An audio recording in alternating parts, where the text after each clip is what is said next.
There are a couple of smaller things that we're going to do. Turn in your resume design if you have not already. Please make sure that you do submit two file types to that, both your Illustrator file and your PDF file. And if you're not sure how to save either one of those file types, just let me know and I will gladly show you how. Now, the other two things, okay, these are both moving into stuff that we're going to be working on toward the end of the semester. So your final exam for this semester is going to be taking the Adobe Photoshop certification exam. Okay, and over the next couple of weeks, I'm going to introduce you to a software program called Geometrics. Some of you might have used it for some of your other classes, but it's basically this study program that we get for a lot of the certification exams here at the school. And it has a bunch of practice exams, tutorials, it has a study book, all kinds of stuff related to Adobe and its different exams. And we'll start working through that stuff as practice leading up to the actual test that you'll take at the very end of the semester in December. And so some of these small quizzes I'm going to give you over the next few weeks, they just include really basic questions that come from those Adobe exams, just to kind of get you thinking about the structure of the questions and some of the really basic kind of concepts that you'll see over and over again in that exam. So today I'm going to give you one over text. Okay, and when it says text review, there's very few questions on it. It's not like a lengthy thing. It's nothing that you needed to study for. There are 5 questions, but I do want you to take this test, this quiz, sometime today during the block. And basically, it just checks kind of what you know about using the text tool in Adobe Photoshop. And I know all of you know how to use the text tool, but sometimes the simplest things that you understand really well are hard to sort of like explain in written terms, or they are hard to kind of make sense of when you see them in a written like question format, because there's something that you typically do visually. So take a few minutes today, take this quiz. Okay, I will give you the opportunity to retake it. There's 2 attempts on here. So if you don't feel like you did great the first time, you're more than welcome to retake it. It's just practice leading up to that final exam at the end of the semester. Now, the second thing we're going to work on, I will do with you together, but I won't introduce the topic until a little bit later this morning because I want to talk to advanced production first. But we're going to do an assignment over displacement mapping. Okay, displacement mapping is a very simple type of filter that you can apply in Adobe Photoshop that helps make it look like things that are layered together are truly on the same surface. That's what it means by displacement mapping. You guys know how to use blending modes, and you use blending modes really well, but there are a few extra little steps that you can take to make it look like, say, writing is actually on someone's shirt in a photo, even though it was a plain solid color shirt, or something to that effect. And displacement mapping is a super simple filter that you can easily manipulate to help you do that. And this filter is something that you may want to use for our next project that we're going to start officially on Wednesday over risographs. And I'll talk to you all a lot about risographs on Wednesday. Okay, so for 2D design, I'm going to pause talking with you all for right now. I do want you, if you haven't finished your resume, try to wrap it up. Okay, I know there's quite a few of you that aren't done. That is okay. But try to get it done today. Take this quiz, all right? And then I will do the displacement mapping exercise with you. It's super quick. It might take 10 minutes. That's why I tried to make something sort of small for today, because so many of you need to work on your resume. But if you are done and you just want to go ahead and work on it, there is a video that you can follow along with that's similar. It's not actually me or Mr. Bryant leading it, but it's similar on YouTube, and you can use that as a guide to walk through exactly what we're going to do. Okay, so that's what I would like for 2D to work on for the next few minutes, and then I'll check back in with you, and I'll do this step by step with you at that time if you haven't already started it. Okay, does anybody in 2D design have any questions so far? All right. Are we all like super glad to be back? We seem so energetic per usual. All right. If you do look underneath modules and find this little exercise for today, texture displacement mapping, up at the top is a basic picture just pulled off of Google. It has lace overlaid on a photograph of an actual person. And if you look closely, like it does a pretty good job of making it look like the fabric actually bends over the contours of this person's face. Like you can see the actual ridges of the eyebrows and around the eyes and things like that. And it looks a little bit more realistic than just using, say, a blending mode alone. Nothing wrong with blending modes. Blending modes are great. but there are a couple of like really quick steps that you can do just to make it look that much more realistic. And displacement mapping is a very simple filter that does that. So if you are on this page, if you'll scroll down a little bit, and this one is not an amazing example, but this is the background that we'll be using. Okay. And the brick background is much tougher to manipulate than, say, a fabric. Fabric is, for whatever reason, a lot more friendly than really, really rough textures, especially if they have a lot of color to begin with. So displacement mapping works by having Photoshop essentially look at a picture and try and understand what the textures are in the picture. Photoshop is very smart, but it is very limited in how it sees color versus texture. A lot of times it sees color and it assumes that color is not necessarily texture, that it is just like a differentiation in the pixel color itself. And so what I mean by that is, like, if you look at this brick wall has had stuff painted on it over the years. Like, it's very faded, but you can see there are layers of paint. There are a bunch of different colors. There are different surface types. Some of them are like more natural bricks. Some of them are more coated in like gunk and glue and poster and paint and stuff. So this wall has a lot of different textures on it. Photoshop struggles with understanding that the color changes in here are also changes in texture. It's not always smart enough to be able to tell that those things are different. And part of what makes something overlaid on top of another image look more realistic is how it sees those textures. Like in this example right here, it worked really well. It's a black and white photo if you look at that layer of this lady's face. And then it's just like basically a solid color, a blue with some black and white lace on top. And it can really see those textures well because there's not a whole lot of color in it. Displacement mapping does struggle with that. So this texture, even though it doesn't look like anything special, is one that Photoshop really is going to struggle with, but it's good for practice just for us to see kind of how it works a little bit better. So if you go down here to the bottom, download this assignment image, which is just this brick wall. Okay, so just go ahead, download that really quick, and let's open that up in Photoshop.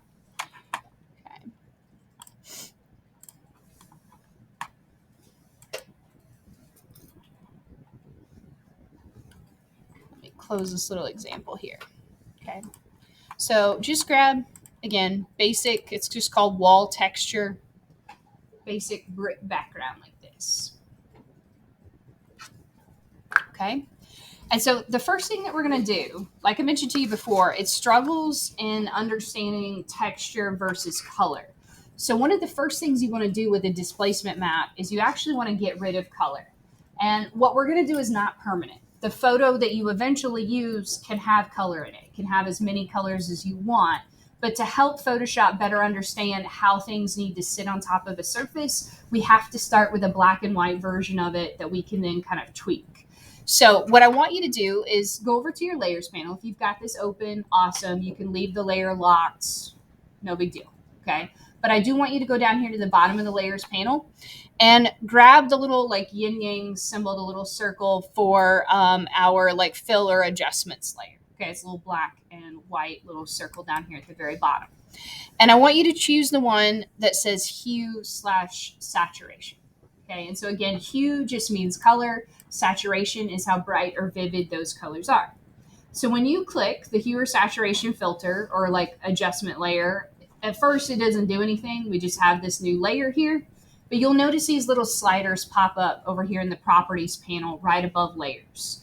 All I want you to do is go to that middle slider, the one that says saturation, and I want you to slide it all the way to the left so it becomes a black and white image. Okay. Now, we could have used a black and white filter. Yes, that is true. But the reason I like to use saturation for this is because it still picks out those textures a little bit better. Again, Photoshop, as good as it is, it does struggle with seeing and understanding why colors are actually different in a photograph. So turn the saturation again down to 0, and that's all we're going to do. We're going to save this, and then we're going to open a new document. So go up to File, hit Save As. I do want you to save it as a Photoshop file. That part's important. Okay, don't export it as a PNG. And I'm just going to save it as like example. You can name it whatever you like, but just name it something and make sure it's a PSD file. It can be a PSDC, that doesn't matter. Okay. Actually, let's do one more step really quick.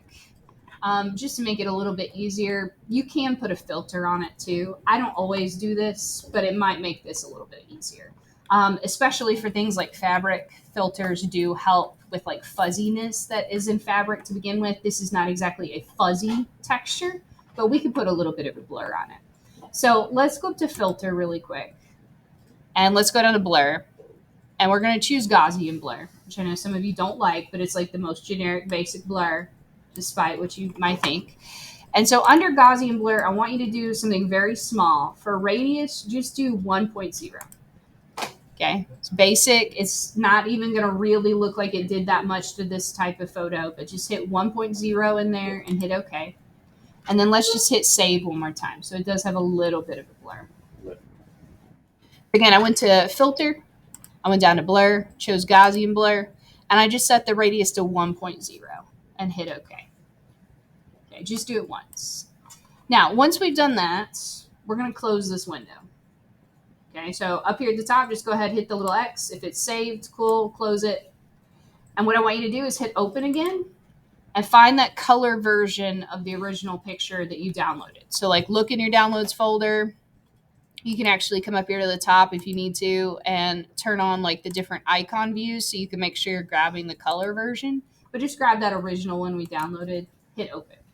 Okay, so like I said, we will be able to work in color, but we have to set up a couple of things in black and white to make it easier on Photoshop to understand these textures.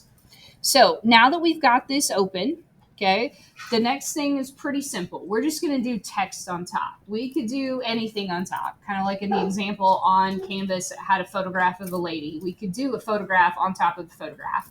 But for the sake of us just practicing, let's do some text, especially since the next assignment we're going to do is going to have a lot of text in it. And this may be something that you specifically want to do for that.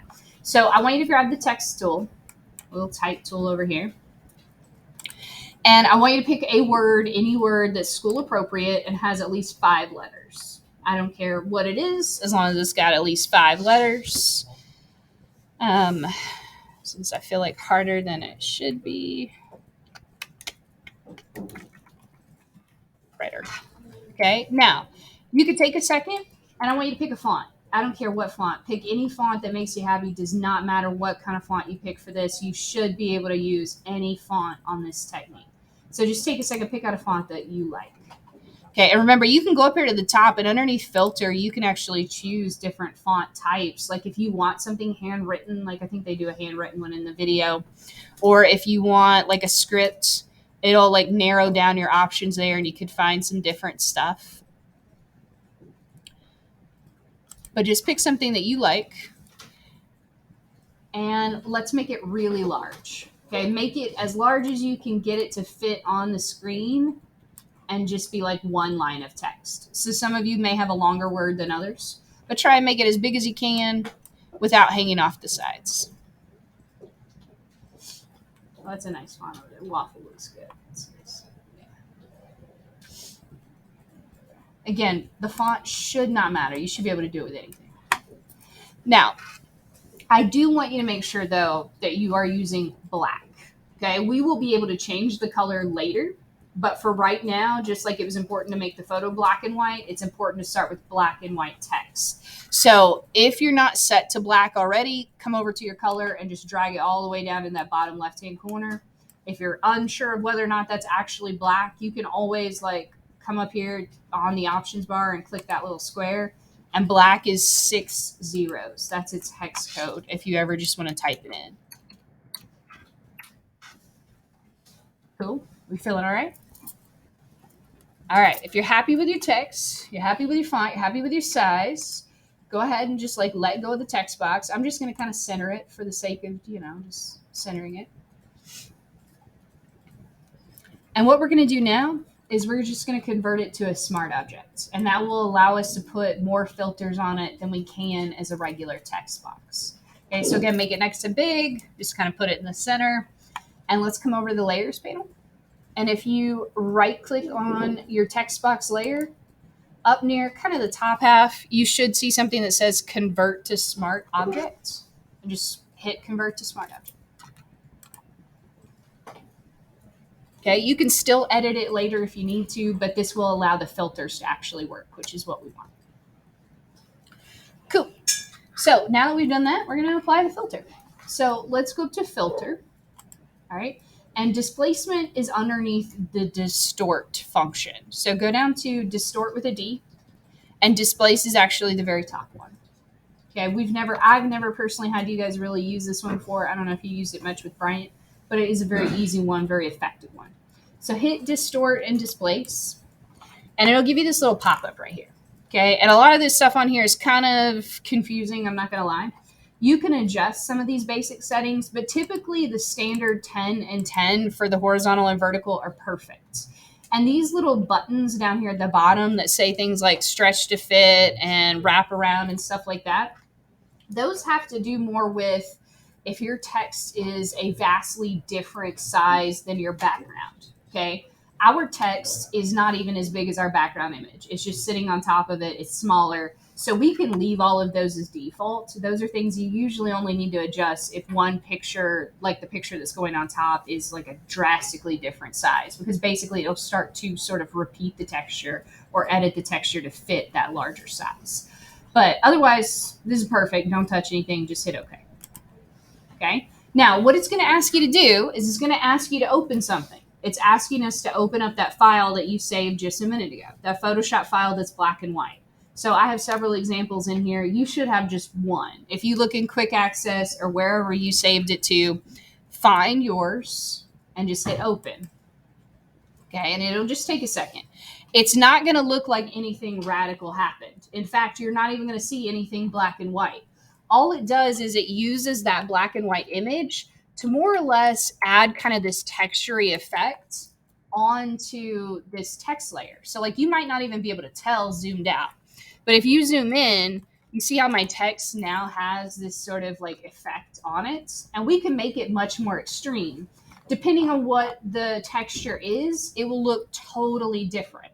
So if we had like a wrinkly blanket, it would have all the wrinkles in it that go with that blanket. We happen to have this sort of rough, grainy texture, and so that's kind of what it did. It's nothing significant immediately, but the displacement works differently for every type of texture that you use. So by default, that doesn't look all that special. Okay, but remember, now that we've done that filter, we can do a bunch of other stuff that we already know how to do to make it look even more realistic. For starters, you can come over here to your layers panel and you can change the blend mode. So you could change the blend mode to a number of different things. Okay, we're still working with just black text, so it's kind of limited. You can like maybe the linear ones tend to be nice ones for on top of textures like linear burn, linear dodge. Burn just means it's going to make it darker. Linear dodge will make it a little lighter. You can turn down the opacity if you want, but I like to take it a little bit further. Okay, sometimes that works well depending on what your texture is. This is a texture that Photoshop struggles with. It doesn't look great. It still looks like we just stuck a text box on top, and that is not the goal. So what we would do instead, this is what I recommend, is actually come over to your layers panel and turn the fill on this layer, not the opacity. Turn the fill all the way down to 0. And that's going to make your text box invisible for a second, but it's not gone. Okay? So when you turn the fill all the way down, if we double click this layer, it brings up the layer style panel, this bad boy here, where you do stuff like drop shadows.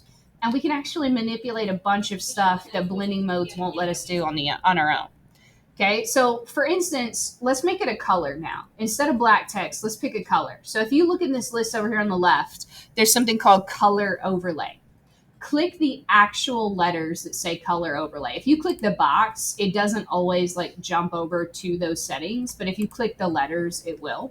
So pick yourself out a color. I don't care what color. Pick any color that makes you happy that's not black, just so that I know that like you tried a color. Okay, but you can pick anything you like. Does not matter to me. Okay, so I'm going to pick a color, and you can obviously pick this window up too. And once you've picked a color, you can play with things like the opacity. Like I can leave it at 100, but that still kind of looks like I just stuck a text box on top of it. So I might take it down to like 75%. Okay, I can also play with the blend modes right here, and I do recommend that. Instead of just doing one blend mode for the whole layer, You can do different blend modes on every little style adjustment that we do in this window. So I can come over here and I could try out like linear burn. Okay, and you see how I can see more of that texture through there? I could try linear dodge. Not so good, not so great. You can try out just multiply or darken or any of these that you like. You can try literally anything. Okay, and depending on what color you pick, some things will look better than others. Okay, like this one I feel like is a little bright, but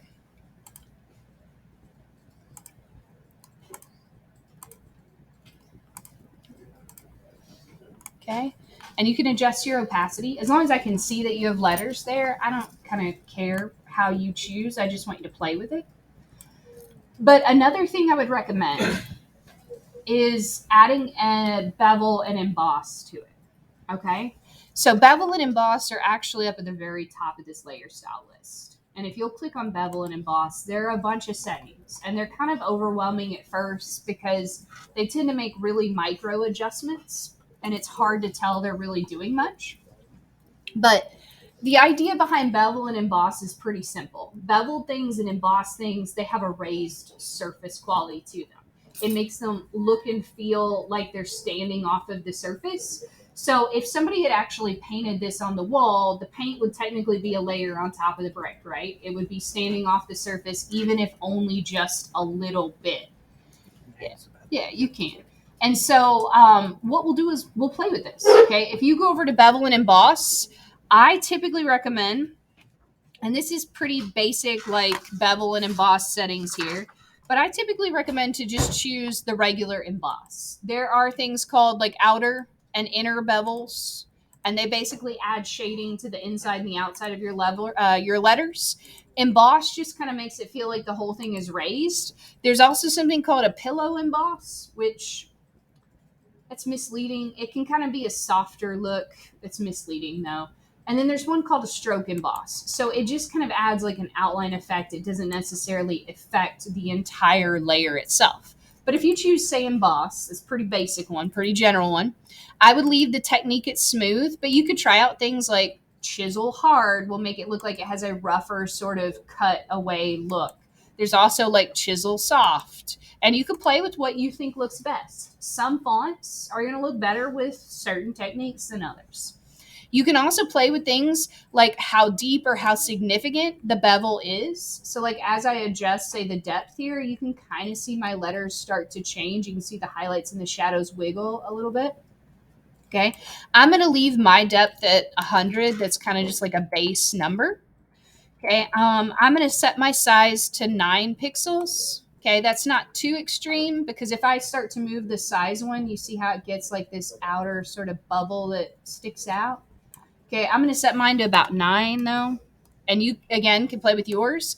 The soften quality just kind of makes the texture on it from the emboss look softer. I'm going to leave that at 2.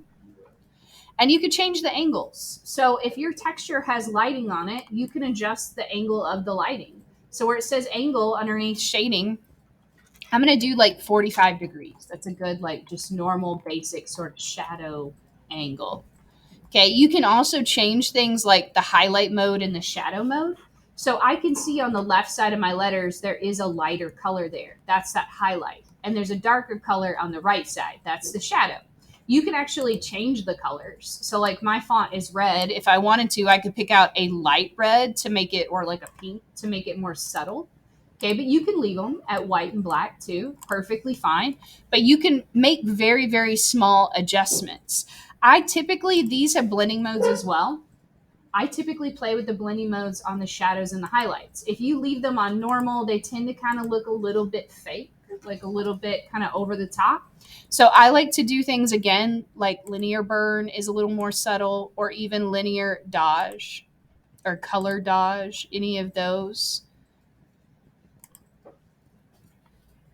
So dodge, again, makes things lighter. So that would probably be best for your highlight. And burn makes things darker. So that would probably be good for your shadow. But you can just kind of play with them. And you can hit zoom at any point if you need to like zoom in and see better what it's actually doing. Now, is this perfect? No. Okay, this is a brick surface. It's hard to make things like this look super realistic. But again, now you have a little bit better time going about this sort of thing. Okay, if you were to pick out a fabric and do it, it would probably work really, really well. If you were to try and do it on top of like tree bark, it would be a little bit more difficult. It kind of just depends on what you're working with. But for our next project, we are going to play with overlapping things and with typography in general. And this will give you a little bit easier time of creating some of those sort of like gritty, realistic effects without you having to do anything super complicated or really manipulate or bend anything or warp anything. So just play with your settings. Okay, that's all I want you to do. When you feel like yours looks pretty good, okay, again, play with your opacity, play with your blending modes. Once you're done with the layer styles, you can still add a blending mode to the entire layer. It's a little more subtle once you've messed with it inside the layer styles, but you can still make adjustments outside of here, but you might have to turn your fill back up. And when you do turn your fill back up, it's going to add a little bit of black to the color overlay that you added to it. So just, little things to know and be able to do. But how do we feel? And I know some of you have very thin fonts, and so it's probably a little more subtle in general, just seeing that anything happened. But do you guys feel like that is more helpful than a blending mode alone? All right, we are so talkative. I'm always so confident about what we're learning. It's great. Okay, cool. All right, play with it a little bit. When you feel like it looks good, just save it as a PNG for me and turn it in, just so that I know that you tried something new. Okay. Now, again, I know a bunch of you need to finish up your resumes. Please knock that out. Get that done. Okay. If you haven't taken that little quiz yet, or if you want to retake the quiz so that you get a perfect score if you didn't the first time, retake that really quick. And then on Wednesday, we are going to start something new. Okay. And you will have a lot of like your own choices for that project. It's based on texture and creating textures like this, but what you decide to put in your design is going to be largely up to you. Okay. All right. Cool. Does anybody in 2D have any questions at the moment? Okay. All right. Cool. Just play with it. You can always put other filters on top too if you decide you want to, but I think this is a good starting place for most textures.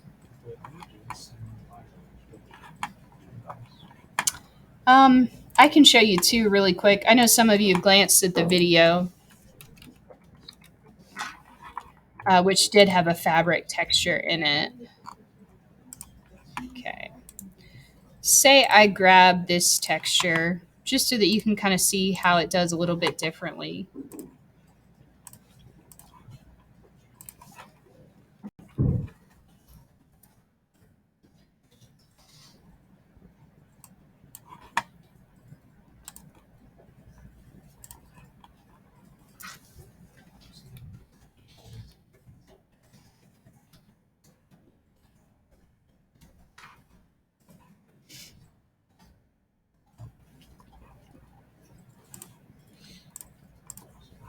So if I make another one really quick that's got a fabric in it and follow the same basic idea.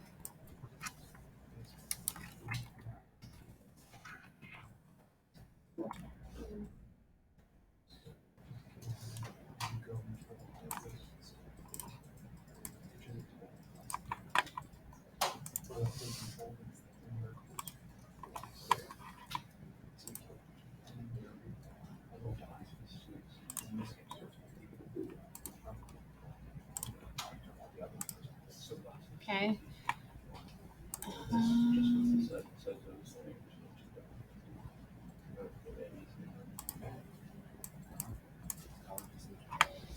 don't know. You could play with it a little bit more. And again, I feel like fabric is much more sort of forgiving. But you see how like that R that's right on that wrinkle, it bends it right to that wrinkle.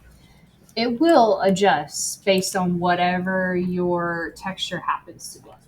So even though the brick wall was a really tough one for it, it does really well with a lot of types of textures. Okay. All right. Cool. Cool, cool, cool. I know I'm talking to myself.